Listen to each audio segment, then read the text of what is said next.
Duterte Carpio.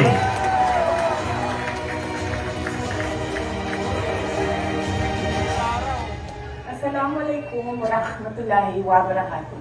Madayaw ngayong adlaw kaninyong tanan. Magandang araw sa inyo lahat. My warmest greetings to the men and women behind Hakbang ng Maiso who are gathered today in the spirit of solidarity and love of country.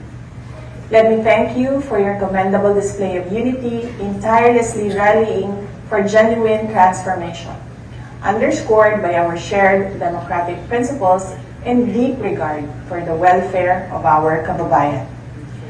With your brave and tireless dedication to the noble purposes of the Maiso movement, it is my sincere hope that together we can advance justice for the underprivileged and work towards the vital task of fostering a brighter future for our nation. Ang pangako ng pagbabago ay nangangailangan ng patuloy na pagsisikap. Sa harap ng mga hamon, doblehin natin ang ating dedikasyon sa paglilingkod sa mga komunidad na kulang sa serbisyo. Lubos ang aking pasasalamat sa inyong dedikasyon sa bayan at suporta sa mga advokasya ng tanggapan ng pangalawang Pangulo. Sama-sama tayong magsusulong ng mas matatag na sambayanan para sa makabuluhang pagbabago. Ang lahat ng ating ginagawa ay para sa Diyos, sa bayan at sa bawat pamilyang Pilipino. Syukran. Hindi ko nararamdaman na wala tayong partido. Kahit saan ako magpunta, napakaraming taong sumasalubong, isa ang sinisigaw. Ipaglaban mo po kami, patuloy sana kayong maging boses namin, tuloy-tuloy po ang pagbabago, bantayan ninyo ang ating budget, huwag kayong pumayag na nakawin ang ating pera, at huwag kayong pumayag na apihin ang ating pangalawang Pangulo. Subalit hindi ko po kayang mag-isa ito.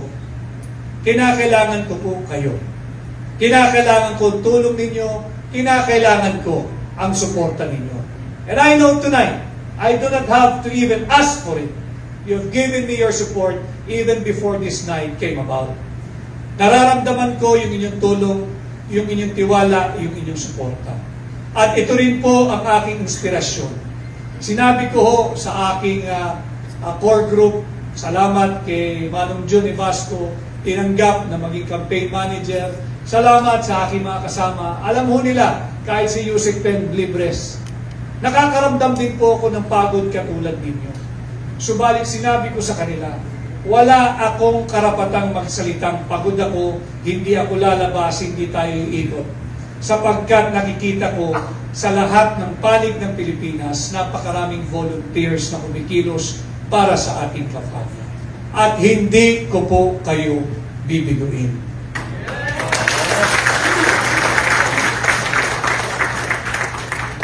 Three days from tonight, magsisimula na opisyal ang ating kampanya.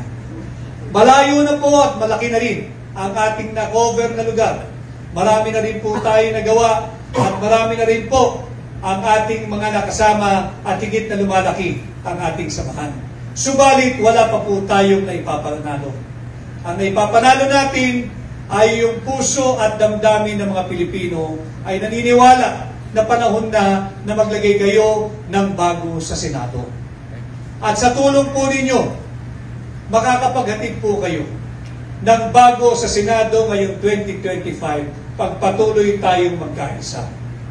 At again, tonight is not the night to be making political speech in front of you. It's more of me saying thank you to each and every one. Maraming salamat, uulitin ko. Hindi ko naramdaman kahit isang araw na kulang ako sa campaign paraphernalia. Hindi ko naramdaman yan. Wala akong pang-advertisement. Subalit, isang araw, may isang grupo na nagsabi, sagot na namin ang 2 billboard dyan sa C5. At sila ay narito rin ngayong gabi, ang aking mga kaibigang abogado na nariyan sa likod. Maraming salamat sa inyo. Hindi ko maramdaman na kulang ako sa tarpaulin. Bagamat hindi sakto, hindi sapat, pero hindi po tayo salat. At yan ay dahil sa inyong lahat. Maraming salamat po. Papakahalagahan ko po yung inyong paniniwala, kumpiyansa at tiwala. Tatandaan ko po lahat ng inyong itinutulong. Yung iba nahihiya, ang kaya lang i-donate 20 pirasong tarpaulin. Huwag po kayong mahihiya. Ako ang dapat mahihiya. Yung inyong itinutulong, may halaga po yan. Uulitin ko, naiintindihan ko yung importansya niyan. Imbis na iuwi ninyo sa inyong pamilya, ordinaryong tao nagpapa-imprenta. Nagpapa-imprenta 20, 10, 50. May halaga po yan. At yan ay hindi ko kakalimutan. At sa paghatid nyo sa akin sa Senado, ito ang aking batayan araw-araw at hindi ko sisirain ang inyong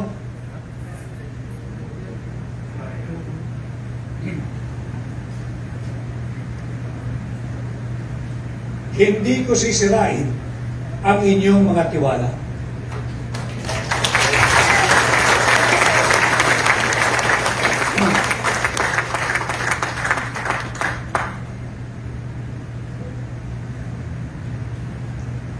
Napakabuti po ninyo.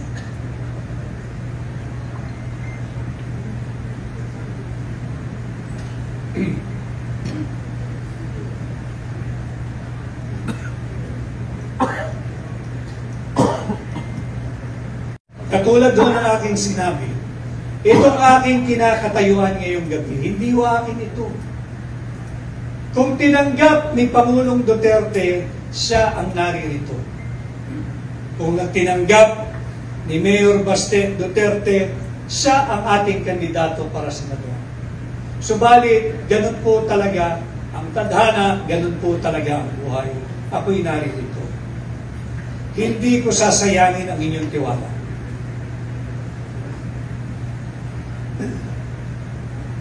Napakabuti ninyong lahat. At alam ko ginagawa niyo ito hindi dahil sa akin. Ako'y instrumento nyo lamang. Instrumento nyo lamang para magkuha natin yung tunay na pagbabago na ating minimithi. Naniwala tayo noong 2022 doon sa pagkakaisa, sa unity, sa continuity. Alam ko rin na nararamdaman ninyo. Ayaw nyo nang mabudol muli. And all of us here tonight, I know, we all understand what is at stake for our country this midterm election. This May 12, 2025 election.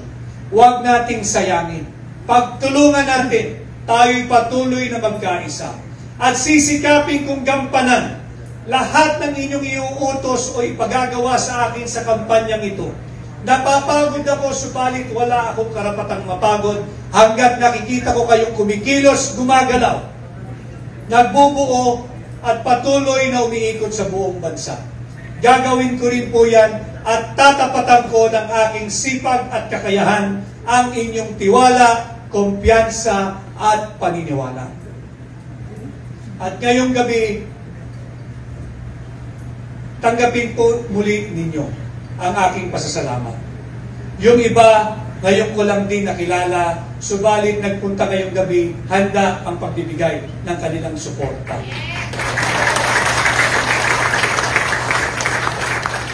At marami pa ang gustong dumalo, subalit may mga previous schedules at marami naman ang narariyan at nagpapadama ng kanilang suporta araw-araw.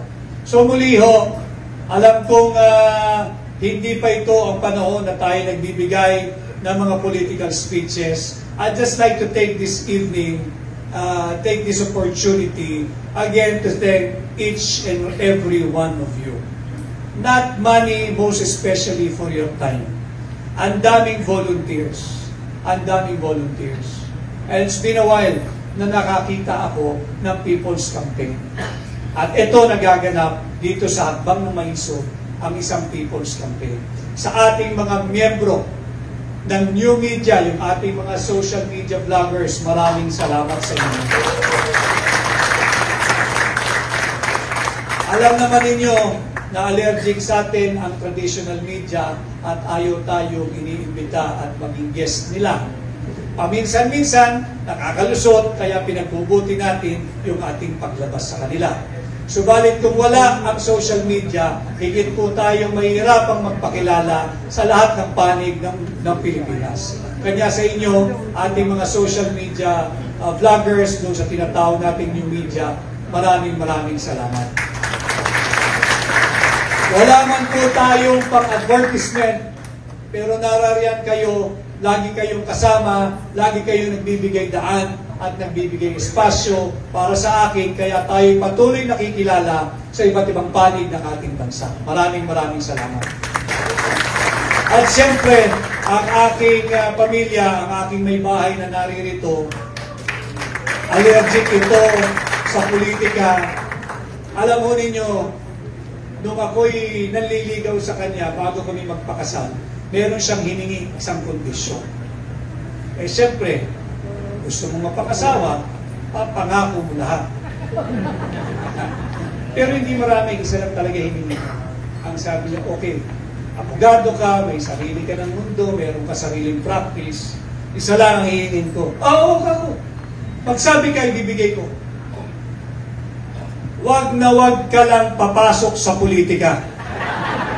Oo naman ako. Pero abogado ko eh. Teka muna ako. Dalawang bagay yan. Elected at saka appointed. Pag elected, anong appointed? Yung appointed, yung magsisilbi ka sa gobyerno, ikay in-appoint, etc. Yan, pwede yan. Yan, pwede yan. Appointed, pwede yan. Okay. Okay na ako ron, 50% eh. Being elected, ayaw ko yung kampanya, huwag kang papasok dyan. Uuwi ako sa amin. Hindi ako papasok dyan, ayaw ko rin yan. So, pakasal kami. And after 16 years of married life, yung isang hiningi niya, na-violate ko pa. Kaya, pero, nandyan at nakasuporta kasama ang aking pangalan na anak na si Lulu. Maraming salamat. Hindi dahil gusto niya ang politika.